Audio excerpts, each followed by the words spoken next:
Hello, everybody, and welcome back to the Nanyang Championships EU Qualifier. Today, we got a special treat for you.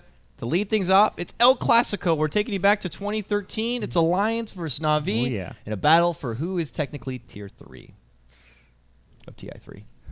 How times have changed, gods. What do you think is this? The TLDR, what has happened? Why? Why have things changed so much? Is it not their patch? The meta has just shifted too far away? I think with the Lions, it came down to very much a team that kind of lost their drive, their passion. If you go back to TI3, leading up to it, they were considered the best teams. They came into TI3 as favorites. It's probably the one time the favorites have won a TI in some ways. I guess EG maybe with TI5, you could argue at least up there as one of the top 2, top 3, but most people probably had Secret above them. But after that, it seemed like there had a few players who really fell off. EGM especially was a player who was driven, had heroes that really fit him, but I think the confidence and just the fact they won TI gave them almost that overconfidence and they got cocky. And now they're trying to work their way back up. For Navi, it's been very much roster issues. You know, you've just been cycling through different captains, different players. Since Light of Heaven left the team, Funny came in, was playing great for a while. Then Puppy left the team as well. And it just seems like they've had leadership issues for some time.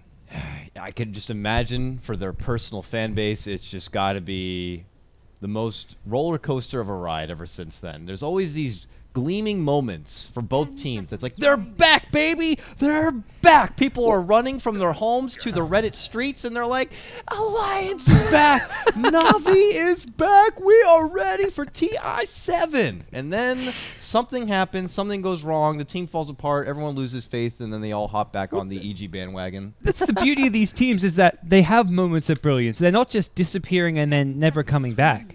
These are teams, these are organizations that will still put together a team that you believe will give you that slight glimmer of hope from time to time, and they keep you believing that they will get back to another TI and potentially contest for top 3. But that's the thing, is like, for a lot of people, some of their who've been in the scene for a while, their best Dota memories are like TI3 and that matchup, this matchup here, and that grand final. And some people just can't seem to let go. That's like, that feeling needs to come back again. We'll see if it's going to come back here, because it's do or die for both these team gods. Best of 1 elimination. You lose this, you're done in Nanyang. Yep. And as far as the two teams go, like, these are players who have the skills and what it takes to be at the top again. Like, carry players like Loda, Havas, mids like Dendi and S4. These are not just big names. These are big players still today. So not to take anything away from them. As far as the rosters go now, both teams with potential to get back up there. It's just going to be whether or not things click with their current rosters. We'll have to see if that's going to be the case. So for anyone who had been living under a rock and is coming over to the EU side of things and have not seen Navi and Alliance play in a while, there has obviously been some significant roster changes. We have PSM from Yellow Submarines. That team was definitely the most intriguing to me of all of qualifier. They came in, they were very unique, and they threw a lot of the top favorite teams off their guard, and they made a commanding run. So PSM, we'll have to see what he can do in the captain's chair. For Alliance, we have pretty much the old squad back, but now my nuts is playing. I love my nuts. I love casting my nuts, and I love Coddle. And he's been picked up from Navi. That's all I hear from you is like, I can't wait to cast my nuts. Like, Dakota, come on. How old are you again? You're meant to be the old man at BTS here. Whatever, man. Yep. Let's actually get into the draft now. Okay, so look at how the way Navi's opened up. They've put a lot into Ogre here. We saw a little bit of Ogre yesterday. We all know he has been buffed further. Ice Frog is like, you know what? He's not enough of a tank. We're going to give him the extra armor. Now boasting 8 armor at the start. I also believe there was improvements to his Bloodlust. That means he can use it on siege units now. He can use it on towers. The unit or the ability itself has been increased. And look at the commanding pair she has. The Legion Commander and now the Keeper of the Light. What are they trying to do with this setup already? Obviously, Bloodlust with Legion Commander means awesome dual ed. But what about outside of that? I think they're looking to have really strong lanes because they picked up Ogre and Legion Commander, both heroes who got tremendous buffs in the laning stage. Ogre with the bonus armor, the level 1 Bloodlust being twice as strong almost, or I think it's gone from like 20 to 30% attack speed boost. And Legion has a base damage increase, the overwhelming odds, the big AoE nuke had a cooldown reduction, so across the board we're looking at especially big buffs on a Legion Commander. Ogre I'd say with sizable buffs, and With this, they can really contest the offlane, give Alliance issues there, and I think they may even be looking to put Legion Commander in a kind of a 1v1 against that Nature's Prophet. I think that's a matchup where Legion Commander can do really well. If not that, they're looking to contest the offlane with a Legion Commander +1 and have some kind of a hero in the safe lane for Havos, which can beat a Nature's Prophet. Alliance, well, they're still obviously putting a lot for their donger here. They got Nature's Prophet first. What did Nature's Prophet get as far as patch loving? I know he relieved a little bit of something. He's that's not a little bit. That's like 7 lines of something. What is this? Sprout cast time reduced. Okay. The mana cost also got reduced by quite a lot, especially looking at level 1, 100 to 70. That was also buffed in just the last patch as well. So these are the double buffs. like the duration or something of Sprout got increased. Sprout is really getting hit up. Treants move faster now, 300 to 325, which is pretty handy when you're trying to use them early on. Vision reduced though, so they don't give as much vision. Okay. Not too big a deal, I think. The greater treants, which is the Ags treants, coming off only when you kill heroes. LD and Merlini. Noobs. Terrible casters. Yeah, absolutely. That's why we've stepped in. We'll just read the notes. We're not going to make the bold claim and then be wrong. Ben saw Ben this. He's like, I'm not casting now over the line. I'm above that now. No, Ben didn't say that, by the way. Those of you, before you guys get to Twitter, be like, Merlini said what? No. The Zen Master himself? Flaming Navi and Alliance? What? So a lot of extra love into Nature's Prophet here. We'll have to see if Bulldog can take one of his classic Tendi picks. Invoker. Boy. Invoker. You know, this is something that people had always said in the previous meta. We'd love to see more of them, but we're just not getting it. How come we didn't see a lot of Invoker in the previous patch? Did he just not match up to snuff to all the Leshes and Lenas and Queen of Pains? And do you think the buffs he received in this patch will justify him being in a top spot? I don't think he's going to be in a top spot, but the big reason last patch was very much he didn't match up against those heroes. He doesn't have an AoE spam nuke to fight the mid lane with. So you're versing a Lesh or a Lena. They spam out the wave. They go grab a rune. Meanwhile, your Invoker, your only regen for lane is your Quas because you don't normally go bottle Invoker. If you're going bottle Invoker, you don't benefit from it because you're not spamming out the lane. So he matched up very poorly against all the popular mids, even heroes like Shadow Fiend. You could argue TA with Psyblades outlanes him, so he got outlaned by practically everyone mid. You got to remember also, just all those heroes, when you think of those top heroes, they're all great flash farmers. Like, they just hit a button, and creeps just decimate in front of them, and farm just comes in by the abundance. And Invoker, unless you're going, like, Forge Spirit build, doesn't have a really great farming tool to be able to push the lane, which means you're limited to just, like, one style of Invoker. I don't know what kind of style they're going to be looking to pull out here, if they have a little bit of, like, a global flare they're going to be pulling out, but I'm still very excited to see Invoker. He's a flashy hero all and a crowd pleaser. So it's been a long time since I've seen the Dendi Invoker, and I'm happy to see PSM kind of think outside the box here. On top of that, I mean, we talked about, let's flashback to TI3. We've got an S4 mid-bat ride by the looks of it. Now, this isn't the first time they've pulled it out this patch. The last time I watched Alliance play in 6.85, S4 was also playing a mid lane bat rider in that game. Okay. I don't think it worked out too well for him, though. I don't know if that was the reason or not. I didn't get the opportunity to check the whole match, but I definitely happened to glance over and go, huh, S4 Bat Rider mid. That is a throwback. And I figured it'd be something that we could be seeing again just with the updates. And we all now know he's got this new, pretty sexy Agnums upgrade, the secondary lasso. And to be honest, Bat Rider can get in Agnums. I mean, how many times have we seen him, you get your usual Bat Rider tool belt, you get your Blink, your Force. Outside of that, things get a bit experimental. We've seen people go Yules, BKB, Boots of Travel, Shadow Blade, Mask of Madness, Refresher.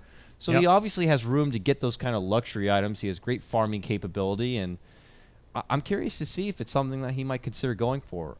To be honest, I don't know if he went for it in that last series or not. I didn't see any crazy double lassos, so I'll make the assumption he didn't. But do you think it's something he could take advantage here? You're going to be pulling him back into a Witch Doctor and whatever maybe their +1 is? I think it's very much a late game item for the hero. I think the big reason this hero can be picked more is his laning stage got a lot better with the Flame Break buff. We're going to be seeing early points in Flame Break, and in the past, as an offlane bat rider, you wouldn't get Flame Break because it's very mana intensive, 140 mana. You don't really have the ability to use that as well as Firefly. You wanted to also fall back to the jungle later on with Firefly, so Flame Break didn't benefit you. But as a mid, you're going he's going to go bottle most likely. He's going to use Flame Break probably continuously to harass as well as last hit. So hero that I think can do a lot better now in this patch, more so maybe as a mid than an offlane, although I think he can fit both roles. Chaos Knight gods. Are we Damn. casting elimination mode? Where are It's these TI3, heroes? dude. Where are these heroes coming from? It's actually TI3 again. You know, you've got Havost on Chaos Knight, S4 on Batrider, Bulldog on Nature's Prophet. There's a few new heroes like who's this Tusk fella? He didn't exist at TI3. He's a bit of an odd one, but everything else is so funny. I feel like PSM just like went into the captain's attic. It was like, oh, look at this guy here. Blows off all the dust. Chaos Knight. He's a hero. You better watch out what else you'll find there. He got some loving in 6.85. The distinct one that stands out is every time he crits, it triggers a minus armor, which has... The first thing I think of, they're on Dire's side. Now he's actually a Roche kind of hero. You go in there and you're going to get the benefit of that minus armor where you used to get that extra advantage from something like a Medallion or Solar Crest that has been taken away or at least halved. So Chaos Knight becomes as a nice option.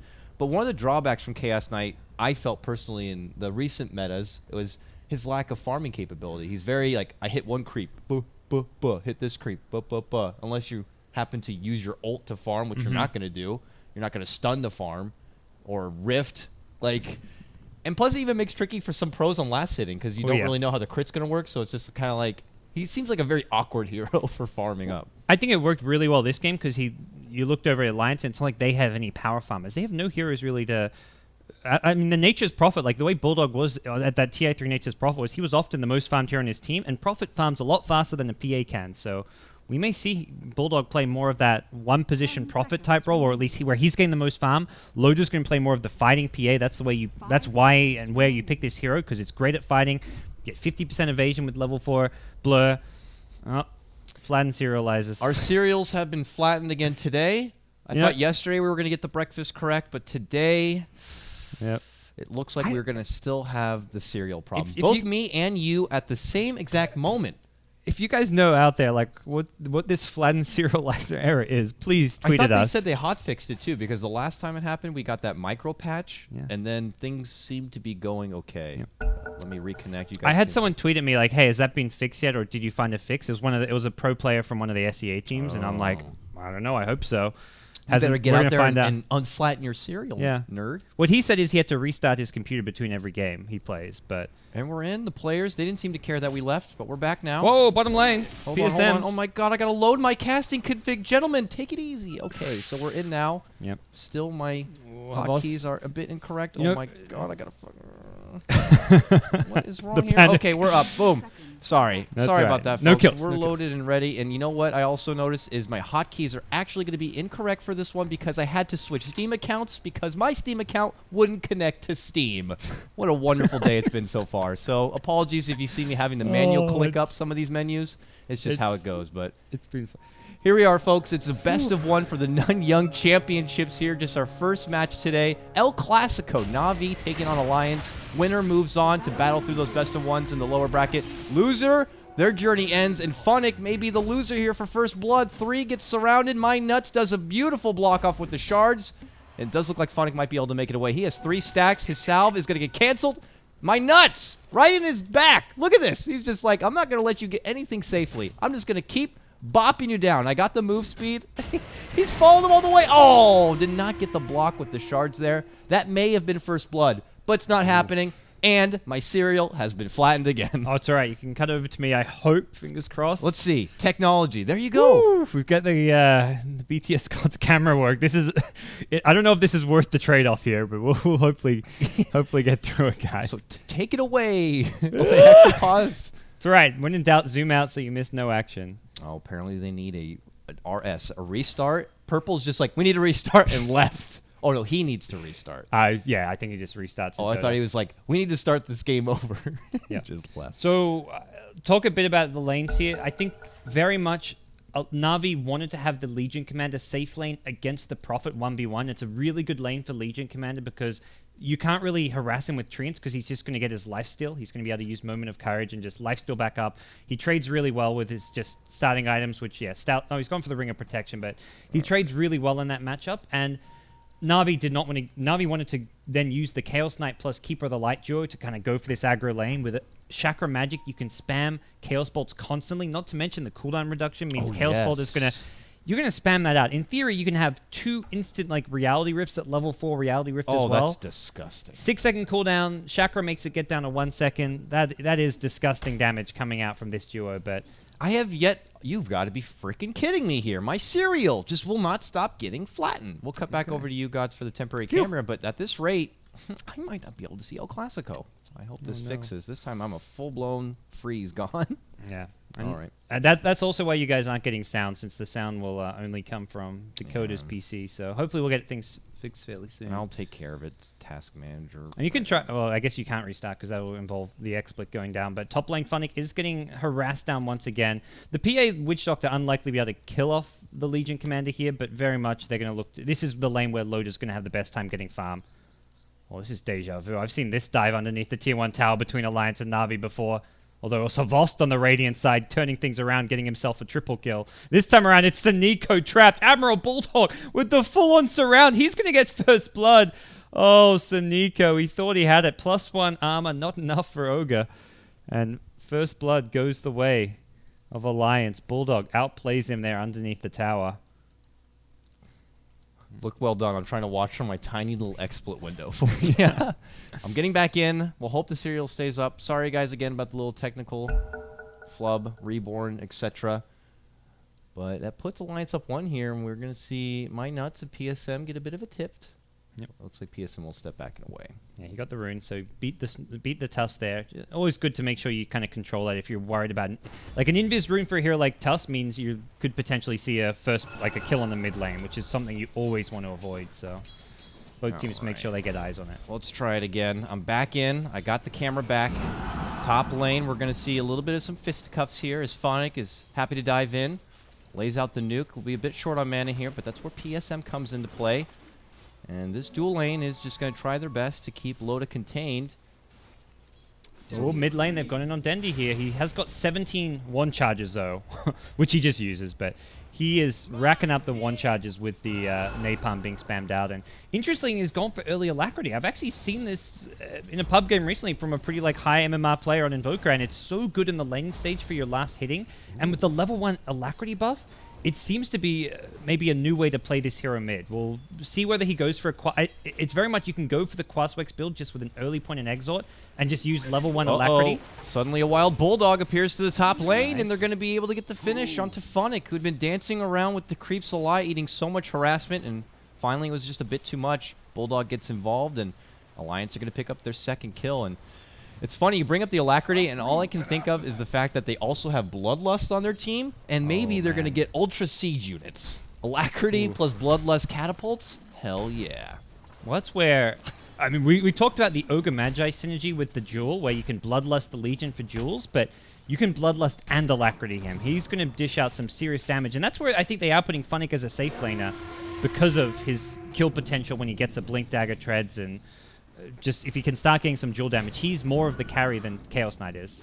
Loda went in from the back door to get some extra harassment onto PSM, and on the way out, he'll eat a blast, a nuke from Phonic, and will be forced to use to salve. So just both teams trying to assert some dominance up here. Phonic, though, is going to be your breadwinner as far as CS at 19-1 now, even after being picked off. These blasts just continue to be a bit of a headache, so both nukes just keep coming down on the Loda, and he's like, I have no more regen. I'm trying to get close enough even for some wand charges, but my farm is not coming easy. No. So you can see by the CS, Navi with a really good early game advantage. Despite the fact it's 2 kills going Alliance's way, all 3 cores for Navi are getting a lot of farm. They're pressuring Loda. He's not really able to get much farm. He's forced to chew through a lot of regen. And Bulldogs had to rotate between lanes, like to come to the off lane to help get that kill. So all in all, it's actually Navi, I would say, looking pretty good here in the early game, despite the fact First Blood went Alliance's way. There is some catch-up farm coming in. S4 and his Bat Rider, in the convenience of being Top in that lane, they've gone mid on lane. with the Maledict. Not going to lead too much. He'll eat a bit of damage on the way out. Even that dagger slowing down creates the extra shot from the tower. This Maledict curse damage could add up a bit, but I bet it's only level 1. It certainly is. So he'll be able to walk off from that bit of trouble. Doesn't seem like they have any more regen, though, so he's not going to be comfortable going back in for the CS. So it might have been just enough nuking power. No, it looks like Loda's actually going to head back to base. So a trade of aggression. They'll separate. Now S4 was able to farm up a lot of stacks here. 1,100 already saved up. Do you think even in the mid lane bat roll, it's still first priority getting a hold of that Blink Dagger? Absolutely. I don't think there's any big doubt about it. I mean, I know Bone 7 love to go for that Boots of Travel Rush. Well, top lane, TP him from Bulldog. Yep, PSM. Gets the body And block. I know, as a coddle, you just can't do anything except take it. You just can't run, no escape mechanism, you're just a little too far. But Funnick's also very low, and man, the range of that dagger set up with the Blink Strike in on the Bulldog, beautifully done from Alliance. It's going to secure a double kill for the Dong Man himself, and Alliance going to push off in ahead 4-0.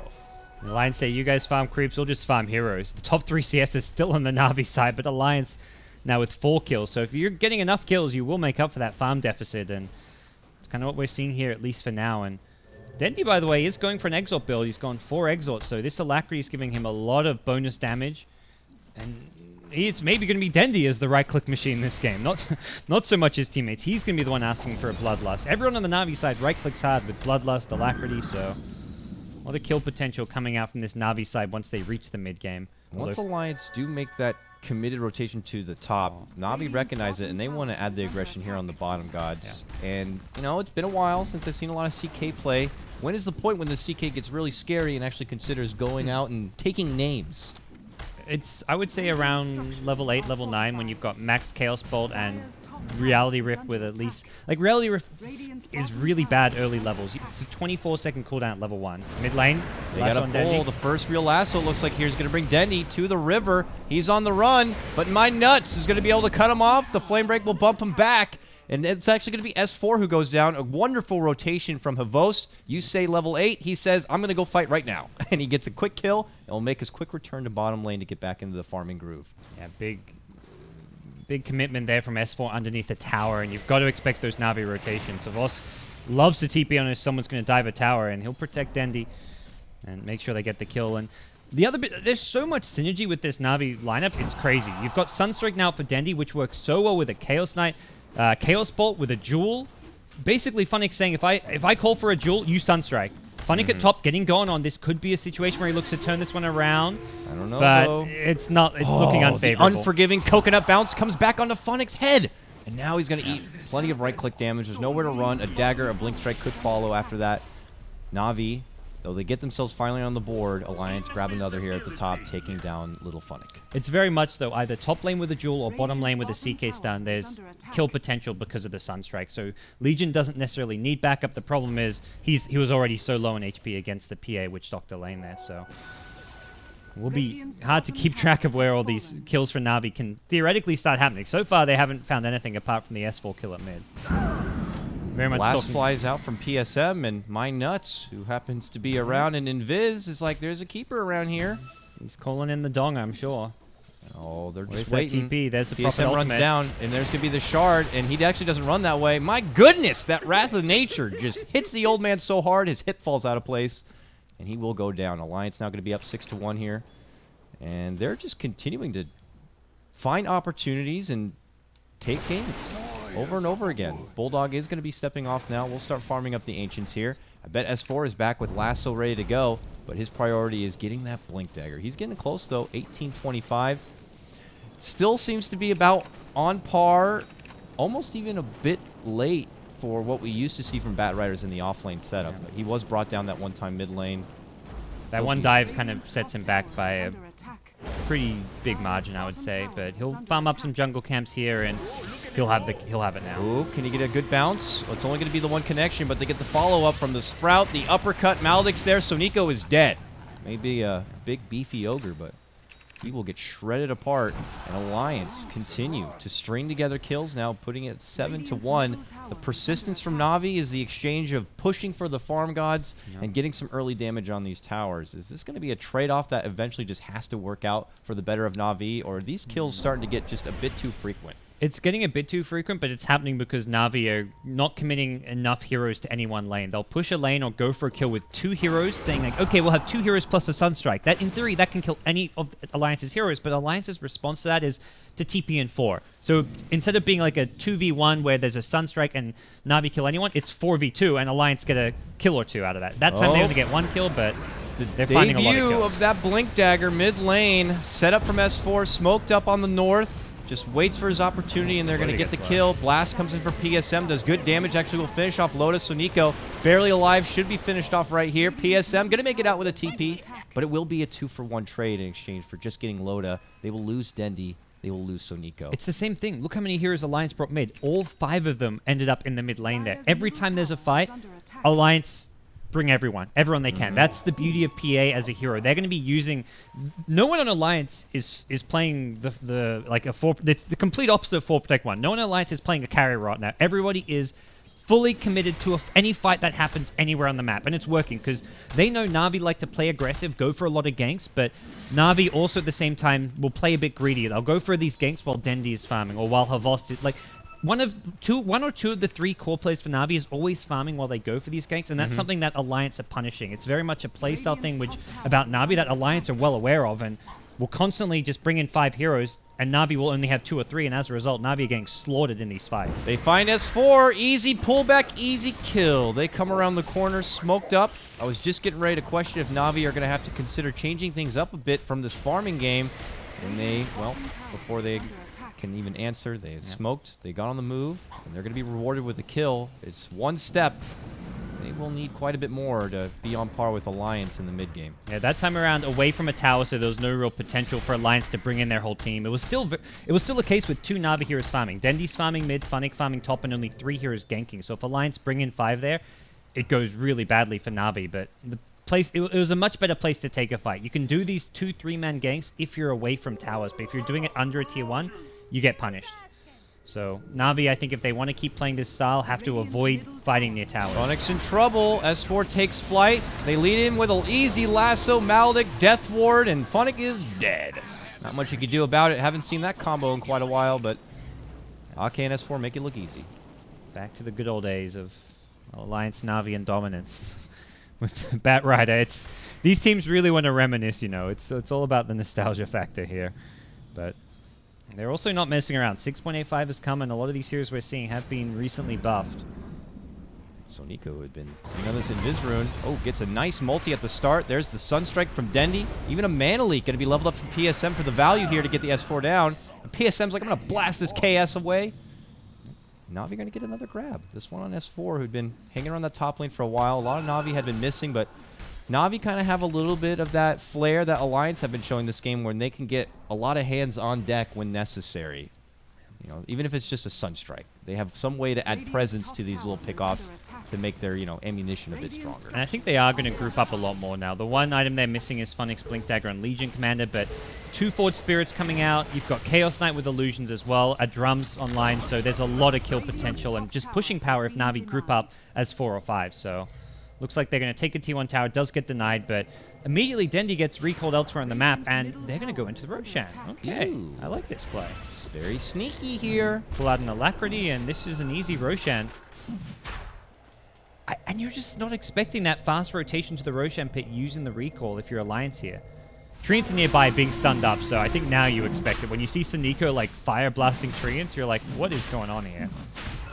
But you can't respond to this Roshan. It's happening too fast. Bulldog's like, I'll set a tree over there and scout out what's going on, and, well, they'll see that the Aegis has actually already been claimed. Vos is going to be picking it up on his Chaos Knight. They'll clear out the little guard gnomes and head out. Nice little cheeky play from Navi is going to be a bit of a payoff, and now they will be the ones who can control the pace a bit more. Top lane, the exchange from Alliance. They're trying to get this tier 1 tower. Bulldog and my nuts tag team it. Very much an even game right now as far as Alliance having the bigger advantage on kills, but with the Roshan and just the farm split across the board for Navi, they've remained neck and neck as far as overall farm and net worth goes. Yep. But it's, as far as like strategically what the two teams are looking to do, Navi want to keep on fighting now. I feel like Alliance, they had a good ability to fight early on under their towers when they brought in 4 or 5 heroes, but Navi with Aegis, as well as having... Well, we're not going to talk about that. Funnick's gone. Yep. Condolences. S4 is like, I'm out in the lane! But what he doesn't realize is Dendi creeped way already. Under the Ghost Walk now will avoid trouble, and once he see S4 come out from the corner, he's going to be like, ooh, thank goodness. So despite the fact that Alliance got this early game kill lead and we're fighting really well, there's going to be a shift where Navi are the ones who can fight a lot better. They've itemized in ways where they've got a Drums on the Chaos Knight. They've also got the Force Staff on Invoker. They've got an Aegis on their side. Alliance are going to look to avoid fights for a little bit. Maybe do a bit of split push here and there with Bulldog. Try and find smoke pickoffs. Like, you've got the Batrider. You don't want to just play farming. You want to find pickoffs, but you don't want to find 5-on-5 big team fight engagements. At least not until you have items like a BKB on your Phantom Assassin. What about this Orchid build-up here for Bulldog? We know this is a man of many decorative styles for his Nature's Prophet. We've seen Blade Mails, we've seen Lothars, Blinks, Mjolnirs, Maelstroms. This game, back to a classic, the Orchid here. What's the significance? Is it for Dendi and his Invoker specifically, or what kind of opportunities is it? He's the main hero they want to target with that, and it kind of fits the place I talked about, where they're looking more for pickoffs and ganks rather than team fights. Orchid, not a bad team fight item if you can silence someone like Dendi in a team fight, but great for finding a pickoff, because it means if you gank Dendi, you can silence him up, prevent a tornado, prevent a deafening blast, prevent a ghost walk, whatever it may be. So it's very much a gank-oriented item, as we'll see Dendi now being hunted at bottom with a snowball. He should be a TP in from Prophet. Dendi could be in trouble. There's the uppercut already. There's the Maldic, and Bulldog's like, haha, I was in the side shop the whole time, fool. They dropped the Sprout. They dropped Dendi. That sounded like the Cottle voice, not the not the Bulldog voice. I can't do top lane, S4. Well. Top. There it is. S4 gets a lasso, but look at this work from PSM. Gets the mana leak and blasts him back. So this lasso is not going to be able to isolate him. They're still able to finish off Funnick, and S4 will be the exchange. Now suddenly Ake shows up. He's like, I'm going to death ward you. He even stays alive through the rift. They're going to get the kill. He keeps it charged and hopes to get a few pelts on the second life, and it's working. Uppercut comes in from my nuts. Havos wants the man mode, though, and look at him. He annihilates Ake, and now he's making chase. Bulldog contains the aggression with a Sprout, and will be able to make a clean getaway. Handy Sprout to have there. Or will they? Havos is on chase. No drums up, so he can't really pop it in chase. They're flirting with him. He looks to turn back. They're going to Sprout and Orchid him here.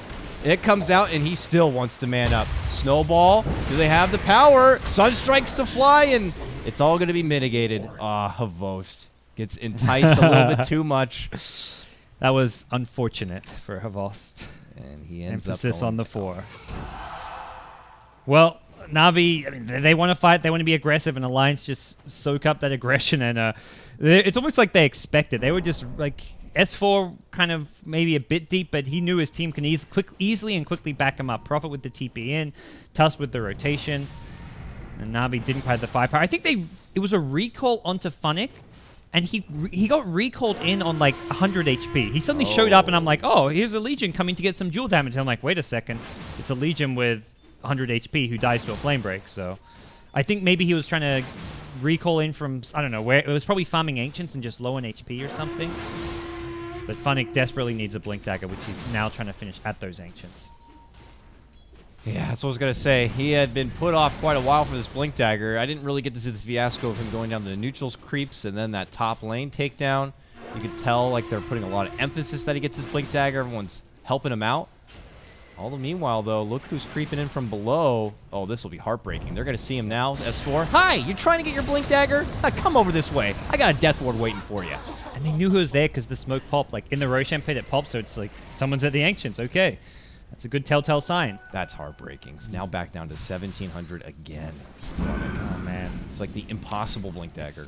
It's been a struggle, and he'll get it. He won't have dual damage. You can Alacrity him. You could Bloodlust him, but I still feel like that's less the priority. For Navi, your best chance of getting dual damage is just using Sunstrike and Chaos Meteor. If he wants to come fight with the team with dual and then use your AoE nuke damage coming out from heroes like Invoker and Coddle. Uh-oh, here comes Alliance. They're going to get the early Sprout to PSM from the high ground, and Bulldog, Flame Break bumps him back. Old man's dead. Now Havos able to get the complete man mode onto S4, which will take him down. Loda wants to chase, but quickly realizes Havos is right behind him. And whoa, what a rift! Pulls right back Ake. They're going to get the stun off. They'll get the kill. Havos with the double. He is back with a vengeance. In mid lane, this tier 1 going to be going down. So the -7 from Chaos Knight, I guess it procs on your illusions as well? It should? Yeah. Yes. Okay, so that's actually a pretty big buff when you've got your ultimate. I saw that change. I'm like, it's not really going to help CK that much. But when your illusion's up, it helps. It gives you a ton of damage because you're almost guaranteed to get a crit somewhere. Oh, yeah. Does it have... I haven't really seen if there's like an additional graphic it will add for the minus armor, or if you just assume when he crits, they're going to have minus armor. Kind of something I need to look at here. Havos, though, takes quite a bit of damage from that tier 2. We will have to pull back. And my nuts. Oh, Loda going to find Havost here. Okay, Loda moves in. Bulldog shows up, gets the Sprout, and Havost goes down. Nice pick on the way out for Alliance. And Alliance are very much itemizing to deal with Chaos Knight right now. They've got 2 Maelstroms on their side, both Loda as well as Bulldog with that. You've got Mech coming up on Minot, so he's going to be able to provide the heal as well as some extra armor for the team. Wouldn't be surprised to see someone like S4 even go for a Shiver's Guard as a possible item pickup, depending how much he wants to prioritize and value the Ag Scepter, but armor is going to be the name of the game for Alliance here. Uh-oh. S4 comes in behind the tower. Looked like he wanted to go for the cuddle at first. Changes target, gets Dendy, pulls Dendy back right into the Maldic. There comes the Snowball, and there's just too much to contain this Invoker. He is able to get the Yules off, but Dendy will still end up going down. Godlike for the Dong Man. And now Navi down 2, waiting for Havos to come back. They'll lose their tier 1 tower. Alliance come out with another victory, and they're happy to walk away with the kill and the objective. And this is where Batrider is and used to be one of the best picks in the game when you're pushing, because pushing into the AoE spam of Keeper of the Light and Legion Commander should be impossible. Like, you should not be able to take a tower, but when you've got a Batrider, you go fishing, you go fireflying over the tree line, looking for that pick off, and once you find a kill, the tower is open for the taking. But if you're just sieging a tower without that catch potential of a Batrider, you have no chance of getting a tower when you're being spammed down by overwhelming odds in Illuminate. Interesting pickup here from Loda. Goes with the Boots of Travel early on this PA. And also this PA had gotten a Maelstrom at some point. I didn't seem to notice a whole lot of. What? Why that? I mean, maybe if it was Illusions. Like, the Chaos Knight maybe it was a PL, but it's like Dur. Yep. Got CK. So CK Illusion's good against them. It's a good farming item as well. It does increase your farm rate. It's cheaper than the Battle Fury. I mean, the Battle Fury is still a better farming item on PA, but it's a cheaper investment and means you're not committing as much gold for an item where you're still really squishy. So as far as the Boots of Travel go, I think it's because they want to have that just global presence with Prophet, with PA now as well. We maybe even see Batrider look to go back for a Boots of Travel later on, although for now he's going to maybe lose. Oh! So close to getting caught, and he just picked up a gem. That would have been a huge pick. They were smoked on the high ground. The Sigil, though, scattered them out, and the insta-blink back. That was... What fortunate timing for Alliance. If they didn't have the Sigil there, if Navi had just come maybe 5 seconds later and the Sigil had passed by them, that could have been very different. Yeah. Dendy also, that's where the Yules changed with that cast range. Maybe Dendy was looking for the offensive Yules onto the bat there, but just didn't have the cast range. Yeah, it's not great timing for Navi. They started that smoke, and we're probably hoping that it was going to be a very small timer for Roche and they'd be able to creep in with another one, but it does have some time on it. They ended up turning into a gank movement, which Alliance spotted out, and now it's Alliance They're on the move here. Alliance know Roche could be up any time now, so they want to try and find a pick-off and win a fight. Right. But And also Navi before very Havos scared. gets BKB. Havos is very close to completing it. Navi, though, they see a lot of Alliance missing from the map, and they are nervous. They are all huddled together around Havos as he farms. It's really hard for Alliance to fight still with Loda not having BKB. That's where the Boots of Travel pickup is a risky investment, because that's 2k gold that could have gone towards his BKB, or maybe at least you buy some treads and then you can have at least 1,000 gold towards your BKB. It does feel like Alliance can only team fight if they get the pick off to start things off with the Batrider. Very much Loda has to play clean up in a fight. He can't play that fighting style of PA that you do play in the very early game. He's now going to sit back, wait for all the big spells to be used on his teammates, and then come in at the very end for a few pick-offs here or there, because he is so squishy against the nukes coming out from Navi. So Alliance separate, they farm. Roche is back up now. I'm sure Alliance would love to sneak in there while they have this kind of map control and to force Navi all the way back to their front door. Don't imagine Navi will let them do so. If Yeah. Alliance all go missing, they'll start scouting that one out. They've got Sunstrike if they need to use it. They've got Forge Spirits. They've got ways to check the pit if they need to do so. But here comes an Invis S4. Old man, careful. Havos may be the better kill here. S4 is like, I'm going to go all the way deep. I'm going to drop a ward, get the most out of this, and I'm going to fly out the other way. It's on top of a sentry, but the sentry vision has faded already, so... Yeah. They sentry up there, they don't realize it's warded. That could actually be huge for Alliance. They've got great vision from that, and Navi think it's not warded because they sentried it. We'll see the movement from Navi down into the pit. And they have a Bat Rider who is one of the best at being able to PSM contest a Roche, but rough can they spot make it here. over in time? Navi working at it, going to bring it slowly down. Not even a half life yet. Navi got to pull out. They haven't made enough of a dent into Roche, and Trouble's already here. PSM's like desperate to get out. He actually turned as they forced him. He almost went bad. He was Alliance. he was in an awful position. He was kind of stuck in the river. He couldn't go in the Roshan pit. He couldn't retreat. He was completely isolated, but luckily for Navi, he couldn't really get punished or caught out. Here comes Red Rooster. S4 leads in, gets the snag on, of all people, Havos, and they take out the Chaos Knight. This is a terrible fight for Navi. They might have to try to just turn tail and run, but it looks like they will not be able to. PSM will be the follow-up takedown. Either Alliance could chase, or they could take Roche for themselves. It looks like it'll be the latter. They're going to turn back, go right into the Roche pit, have the Aegis, and have an even firmer control on this game. Alliance now 20-8. And if we take a look at the net worth here, which I have to click and can't use a hotkey, it's going to go up to nearly 7K. Yeah. Against the Bat Rider, you have to have an instant counter initiation, which is tricky to do so. That's where you need the instant yules from Dendi before the 4-staff comes out. You need something which to instantly just lock the Bat Rider in place to disable him before he 4-staffs and takes your CK into the middle of 5 heroes. And again, Navi just unable to really react instantaneously, which they needed there. And Alliance, the ones getting the jump every single fight, that's what Bat Rider gives you. You've got that instant jump potential, which Navi, they have themselves with the Legion Commander, but you have to commit so much. You have to hard commit with a Legion Commander. You blink in Jewel, that's where the fight takes place. With a Bat Rider, you pull them back, so you're making the fight in a very safe place for your own team. There's that boots of who travel. conveniently gets another Invis rune. For now, it looks like just Loda's trying to battle it out, but suddenly a wild S4 appears. Bulldog shows up. He's even going to pop the dust in case Denny wants to ghost walk away. Funnick trying to make the TP out. Will be able to survive. His partner in crime, though, Denny, will not be so lucky here. Alliance again coming up with another huge pick. Taking out wards along the way. Their push. Look how far Bulldog is. Yeah, Orchid, ridiculous. Mionia. 2K. I just realized he's on a Beyond Godlike streak. He's 11-0-7 right now. And this is where Bulldog, when he's on this offlane Prophet, he plays the main farmer role in some ways. And we're seeing it here. He's almost level 16 as well. This is going to be a very, very difficult to deal with Nature's Prophet. What's the saying when you go against Alliance? You go against Alliance. You do not ban the Nature's Prophet. You lose. Yeah. And then game 2, you ban it. But guess what? This is the best of 1, Navi. So you've got problems here. Uh-oh. Fight breaks out bottom lane. Soniko trying to hide under the glimmer inside the Sprout. Bulldog's looking to make low. away. Bulldog very, very low. The blast to come out. And, it's not going to be enough. A little bit here. Bulldog, though, able to make it away to safety. Now it's Alliance as they show up, looking to catch out any small, weak, and wounded ogres. Oh, a juke from Soniko. He hides in the trees, but they do still ping him out. My nuts. Soniko's like, please, God, don't see me here. Give him 10 seconds. He'll have a TP out. Yeah. He's safe. Wow. Nico. Who'd have thunk right there. That's the spot. That's the spot. It's complete Fall Guy. I guess that's one of those juke spots you just have to know about. Or you just like, I'm going to go in here and just pray it works. Yeah. Apocalypse Now's coming. I'm going to hide in the broom closet. Oh, it just kind of gives you an idea of where the game's at. Navi hiding from Alliances. They just continue to bull rush forward, taking as they please. They have a commanding position still with the Aegis on their side. And Loda, not afraid of being squishy, finishes out the Maelstrom, and he is about to pick up his Mjolnir after completing a Basher.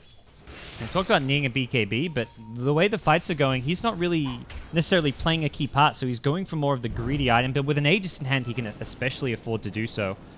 The Mjolnir is just going to give him great damage potential. Soniko, though, nowhere to hide right now, unless it's under a Glimmer Cape, but he's already eaten a lot of damage. Was the Meldic connected? It was not, so he will be able to make it back into safety. This Ogre just a bit too thick for Alliance to take down that easy. The interesting thing is we have to remember, because of this build-up from Loda, is the Dagger gets the benefit of all these items, too. Yep. You have that chance to trigger the Lightning proc. You have that chance to trigger the extra damage bonus and the mini stun. Yeah, it makes the Maelstrom on him a lot more viable as a build now. Yeah, safely farm and push out lanes from a distance. You know, that's pretty cool. I would love to see if he got like a convenient kill only because of the proc on the Dagger. It's not bad damage as well, so when it does proc on heroes. Yeah, but the mini well, not even the mini bash. The bashes from your Skull Basher on the Stifling Dagger is insane. Yeah. Well, Alliance still in a good spot right now. 30 minutes. We're getting past the halfway point, gods.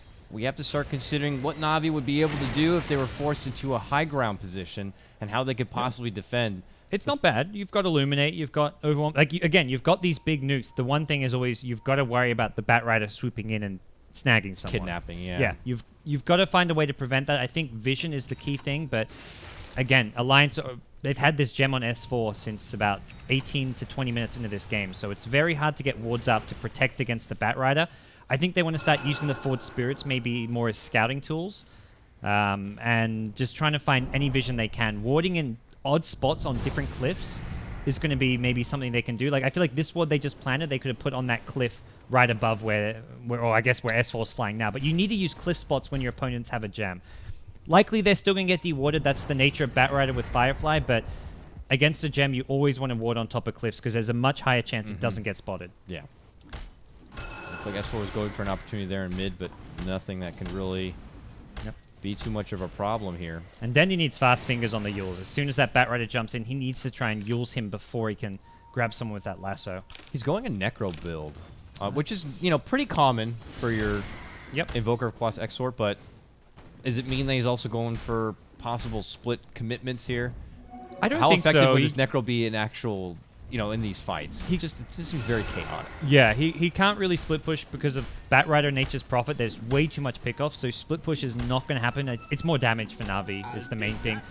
More just units in the fray as well. Alliance don't have great AoE damage, so unlike the side of Navi, it's not like having all these extra summons. They're not just going to be free food for Alliance by any means, so...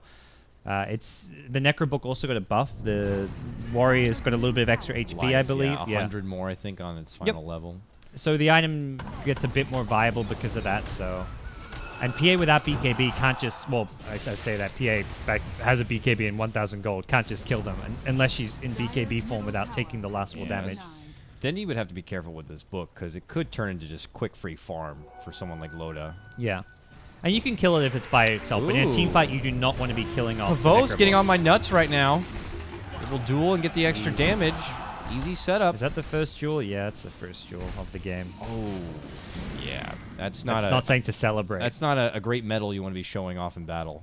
14 damage at 32 minutes in. Kind of gives you an idea of the struggle it's been for Funnick in this game. It's definitely not Navi who are the ones out trying to make committed ganks and pickoffs. It has been Alliance doing that, and Navi on the defensive, which unfortunately makes your Legion commander a bit docile. I feel like the Legion commander was like the linchpin with the Navi draft and strategy that didn't come through this game.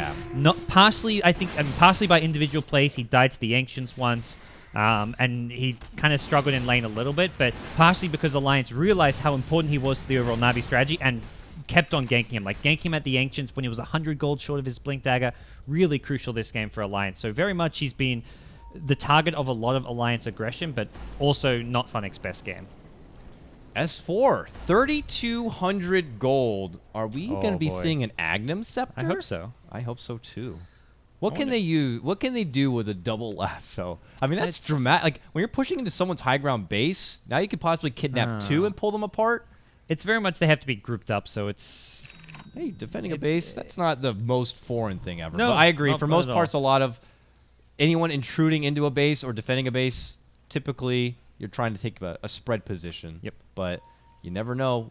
They sweep in with a coconut. It forces two of them to kind of move off to the side. They're buddied up. Well, it's one of those items you want to see how it works. Like, is this actually going to be a really important item to get? Like, you need it using competitive Dota to get that experience playing with it. So unless he feels like there's an item they desperately need to fight with, I could see him going for it. Ooh, the duel is on.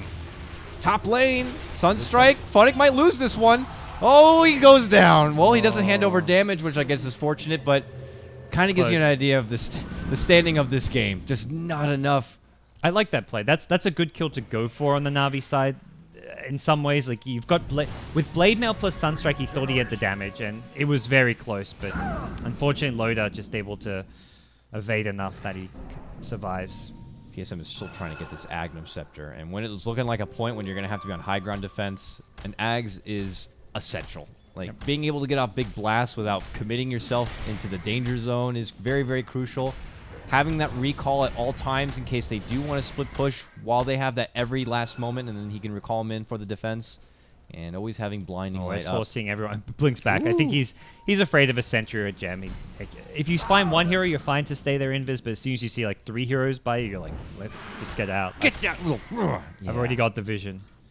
Main other items S4 can go for other than Nags, to me, there's 2 that stand out. BKB, very good against all the stuns and nuke disables that's on the Navi side, and Shiva's also a good item against Chaos Knight, so... I think it's one of those 2 items, if not the Ag Scepter, just because why the hell not? It's Ag Scepter.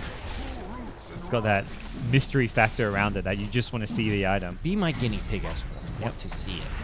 Well, they're going to go Roche, and it looks like we'll see instead Alliance pick up an easy Aegis here.